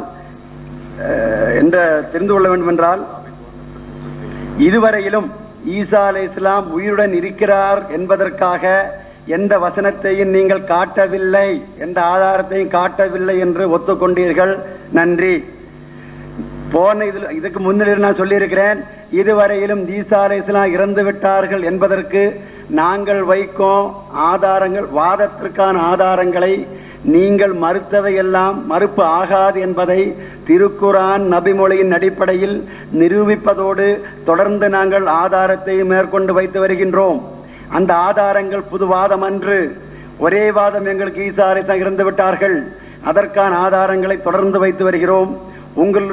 எங்களுடைய ஆதாரம் இல்லை என்று நீங்கள் எந்த காரணங்களை சொல்கிறீர்களோ அந்த காரணங்களுக்கும் எங்கள் வாதத்திற்கும் எத்தொடரும் இல்லை என்பதையும் நிரூபித்து வந்திருக்கிறோம். எனவே நீங்க இதுவரையிலும் வைக்கவில்லை என்று ஏற்றுக்கொண்டிருக்கிற உண்மைதான். ஆனா இதுவரையிலும் நாங்கள் வைத்த எந்த ஆதாரத்தை முழுமையாக மறுக்கவில்லை என்றும் நீங்க சொன்ன காரணங்கள் அந்த ஆதாரங்கள் செயலிழந்து விட்டன என்பதற்கு பொருத்தமானது ஆகாது. நீங்க சொன்னனால அது ஆதாரம் இல்லை என்று ஆகவில்லை என்பதற்கும் நாங்கள் சான்றுகளை தந்திருக்கிறோம்.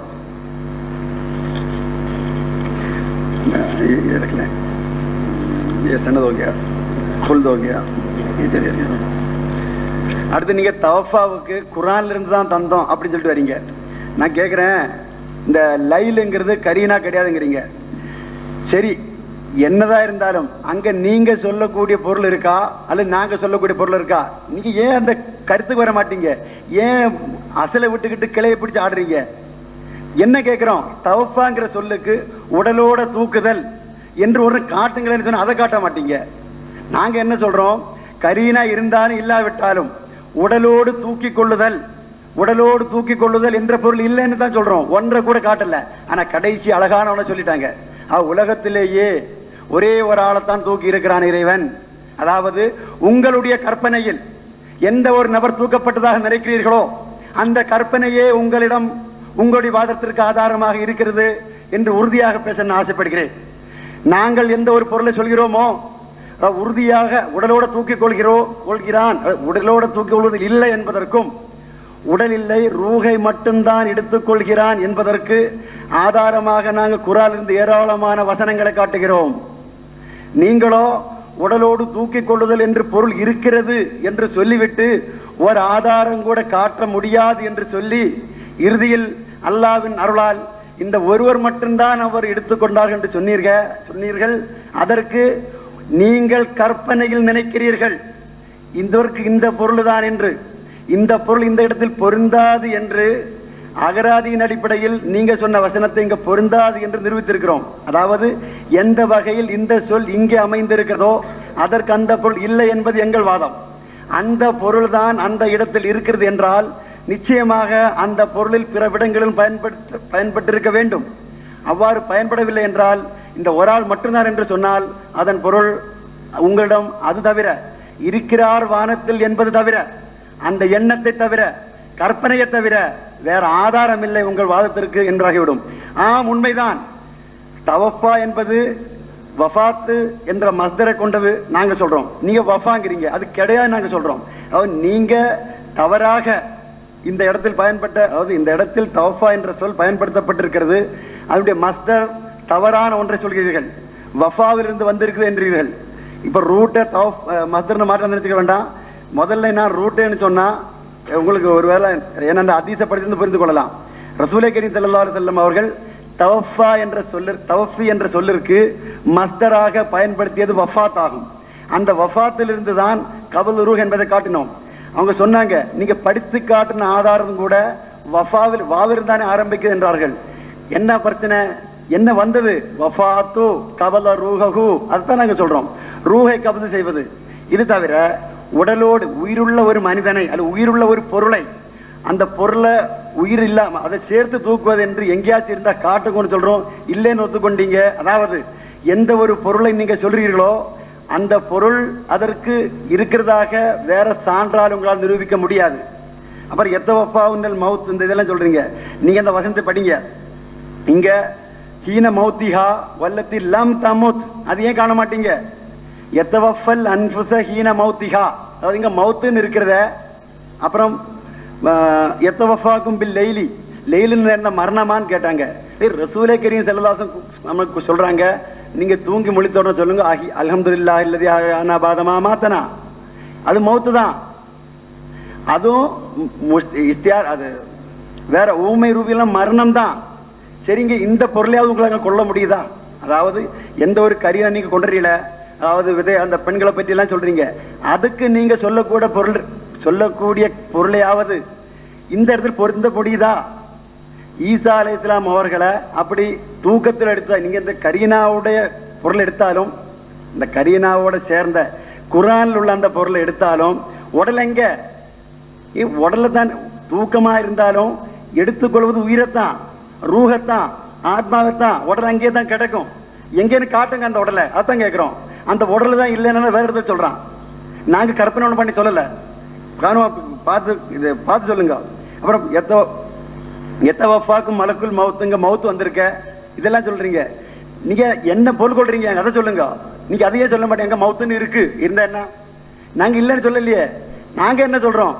தவஃபி என்ற சொல் இந்த பயன்படுத்தப்பட்டிருக்கிறதுக்கு ரூஹ் எழுப்பது இல்ல, உடலோடு சேர்த்துதான் எடுக்கணும்னு கட்டாயம் பொருள் கொள்ளுங்கிற ஆதாரத்தை காட்டுங்களேன். ஏன் காட்ட மாட்டீங்க? அதாவது நாங்க கேட்கறது சொல்றது இல்ல, அதுக்கு வேற இப்படி ஒரு வர்ணர் இப்படி சொல்லிருக்கு, இப்படி சொல்லிருக்குன்னு சொல்றீங்க, தவிர வேற இல்ல.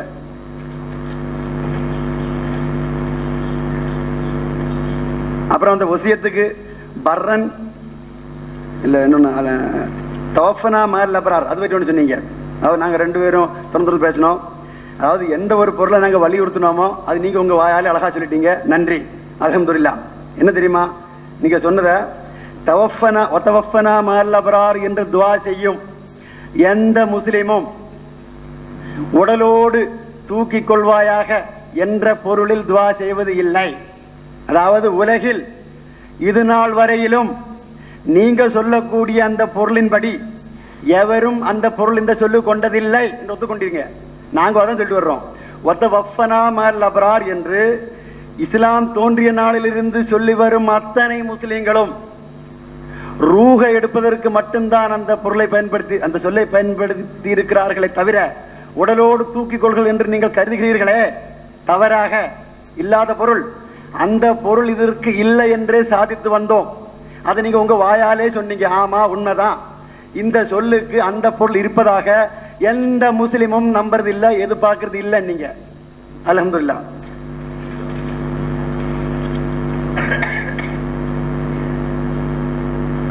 சொல்லிட்டோம்.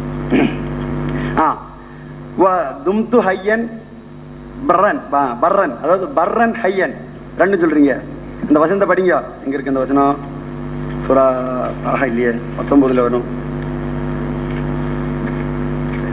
இங்க இருக்கு. கால இன்னி அப்துல்லா. நான் உங்கள்ட்ட சில கேள்வி கேட்கிறேன், நீங்க சொல்ற பொருள் பழக்க மாட்டீங்க. கால இன்னி அப்துல்லா. அவரை தவிர யாரு அப்துல்லா கிடையாதா? அவரை பேரை தவிர யாரு அப்துல்லா கிடையாதா? சொல்லுங்க பதில். அடுத்து இன்னி அப்துல்லா ஆத்தானியல் கித்தாபா. எந்த கித்தாப்? குரானா, இஞ்சிலா, தௌராத்தா? இஞ்சில் என்றால், தௌராத் என்றால் அதனை கட்டாயமாக கடைபிடித்து ஒளி வருமாறு அல்லாஹ் கட்டளையிட்டு இருக்கிறான். குரான் என்றால் எங்கே கொடுத்தான்? இருக்க முடியாது, இருக்கவே முடியாது. தௌராத் அல்லது இஞ்சில், நீங்க எந்த பொருள் வச்சுக்கிடுங்க. அப்போ தௌராத் அல்லது இஞ்சிலின் அடிப்படையில் வஜஅலனி நபியா, தௌராத் அல்லது இஞ்சில் அடிப்படையில் நபியாக ஆக்கி இருக்கிறான்.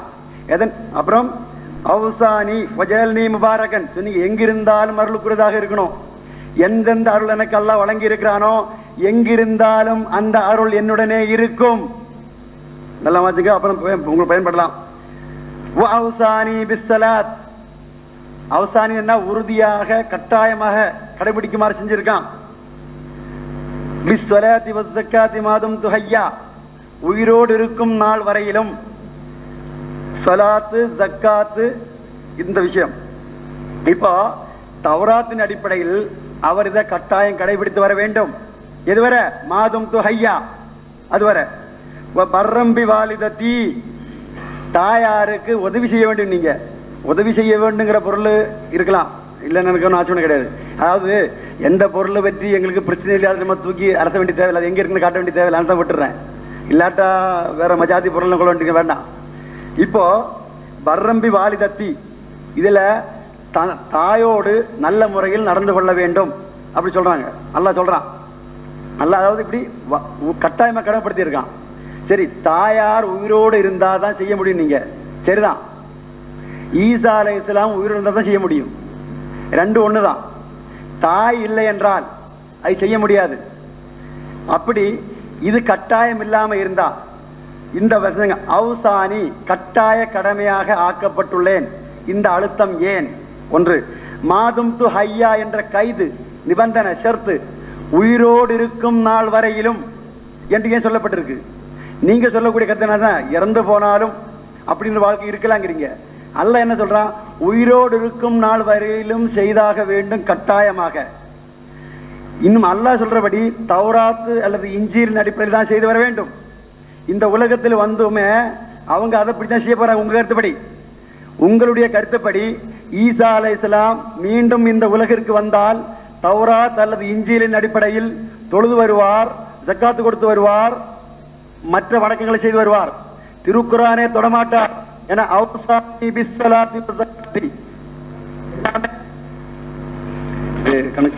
எல்லாமே கட்டாய கடமையாக ஆக்கப்பட்டிருக்கிறது. அசைக்கவே முடியாது. திருக்குரான் அடிப்படையில் இல்ல. இனி வந்தாலும் அப்படித்தான். இஸ்ரவேல தொழுதான் தொழுவாரு, இஸ்ரவேல ஜக்காத் தான் கொடுப்பாரு. ஈசாக்கு மட்டும் அதை பொறுத்து மற்றவங்களுக்கு எல்லாம் காயிட்டு பர்ரம்பி வாழத்தி வசலாம். அப்புறம்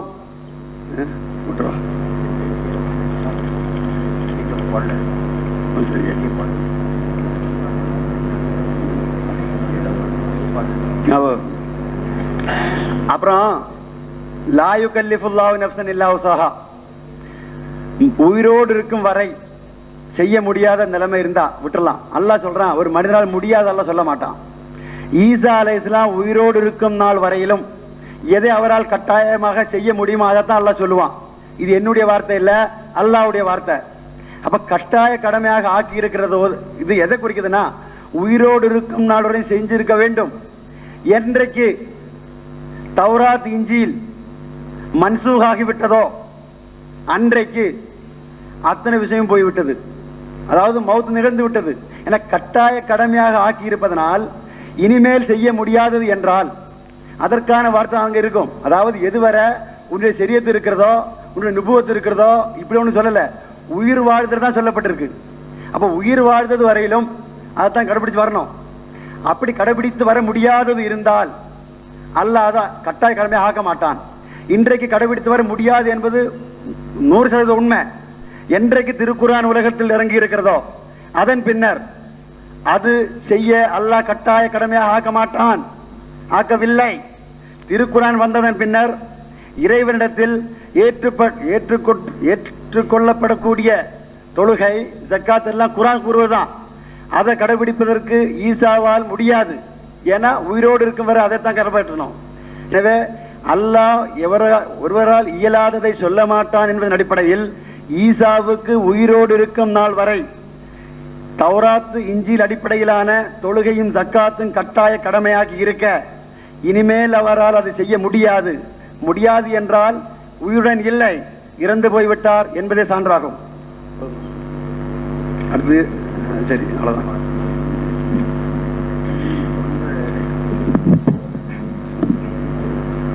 அஸ்ஸலாமு அலைக்கும். ஹஜ்ரத் ஈசா அலைஹிஸ்ஸலாம் அவர்களுடைய ஒரு ஸ்டேட்மெண்ட் திருக்குர்ஆனில் பதிவு செய்யப்பட்டதை நான் வாசித்து காட்டினேன். அதாவது, வஸ்ஸலாமு அலையா யௌம உலித்து வயோம அமூத்து வயோம உபசு ஹய்யா. இதில் ஹஜ்ரத் ஈசா அலைஹிஸ்ஸலாம் தமது 3 நிலைமைகளில் இறைவன் புடமிருந்து கிடைத்த சலாமத்தை பற்றி கூறினார்கள். இந்த 3 நிலைமை ஒவ்வொரு மனிதனுக்கும் வரக்கூடியது. ஃபீஹா தஹ்யௌனா வ ஃபீஹா தமூதுனா வ மின்ஹா துக்ரஜூன். இந்த 3 நிலைமையில் அல்லாஹ்வுடைய சலாமத் எனக்கு கிடைத்திருக்கின்றது. இதை அவர் விளக்கவில்லை. அதாவது ஈசா அலைஹிஸ்ஸலாமுக்கு இதில் என்ன சிறப்பு இருக்கின்றது? இது மட்டுமல்லாமல் இதே இடத்தில் ஹஜ்ரத் யஹ்யா அலைஹிஸ்ஸலாம் பற்றி கூறப்பட்டிருக்கின்றது. வ பர்ரம் பிவாலிதைஹி வலம் யகுன் ஜப்பாரன் நஸியா வஸ்ஸலாமுன் அலைஹி யௌம வுலிதா வயோம யமூத்து வயோம யுபஸு ஹய்யா. யஹ்யா அலைஹிஸ்ஸலாம் அல்லாஹ்விடம் இருந்து தமக்கு கிடைத்த 3 சலாமத்தை பற்றி கூறியதே போன்று ஹஜ்ரத் ஈசா அலைஹிஸ்ஸலாம் அல்லாஹ்விடம் இருந்து தமக்கு கிடைத்த இன்று 3 திசைகளில் கிடைத்த சலாமத்தை பற்றி கூறுகிறார்கள்.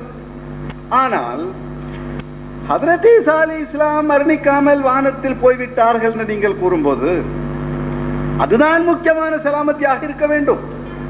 அதை பற்றி ஒன்றுமே சொல்லவில்லை. அதாவது ஜூதர்கள் அவர்களை பிடிக்க சென்ற பொழுது அல்லாஹ் காப்பாற்றினான். வமா கத்தலுஹு வமா சுலபுஹு வலாக்கின் சுபிலம். அடுத்து கூறார்கள், வமா கத்தலுஹு யக்கீனன் பர்ரஃபல்லாஹு இலைஹி. நிச்சயமாக அவர்கள் ஹஜ்ரத் ஈசா